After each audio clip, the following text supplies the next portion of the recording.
All right, so we have on the phone right now David Barnes, who's with the Oklahoma County Emergency Management Office. David, thanks so much for joining us. We do want to talk about right now any injuries from last night's severe weather, anything you learned about this morning.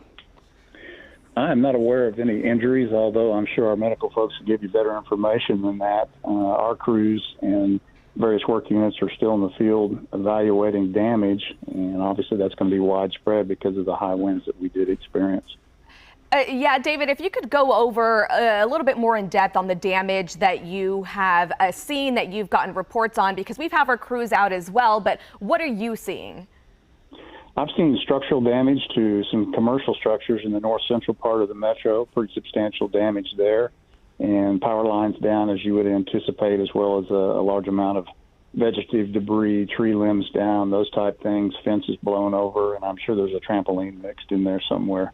But the standard wind stuff, except that we did have exceptionally high wind speeds, so that's going to be more significant than what we would experience during lesser severe thunderstorm activity. David, I know a lot of families, they are going to be out today working to clean up and see if they do have any damage to their properties. What's your advice to those families? You know, if they do have damage, how do they report it? How do they get in touch with the county management office? Yes, the key issue there is to report that damage either to your local emergency management office or possibly to the state office of emergency management. The disaster declaration, should one be obtained, are critical on getting information as to exactly the extent of the damage. I would also echo our partners in the EMS and fire rescue fields, and if people are out working today, to be very keenly aware of heat issues, particularly if they're doing strenuous work with tree limbs and fences and those kinds of things, and monitor heat and stay hydrated so we don't add a secondary factor to the storm damage that we're already experiencing.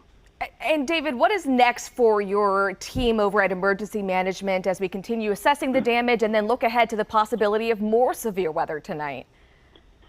We maintain constant awareness and we monitor weather factors. We're strong partnerships with local media such as yourself and also at the National Weather Service and Storm Prediction Center. So we're trying to keep our fingers on the pulse of potentially developing conditions and then monitor, especially as things come in, and then provide information to the public and through other venues.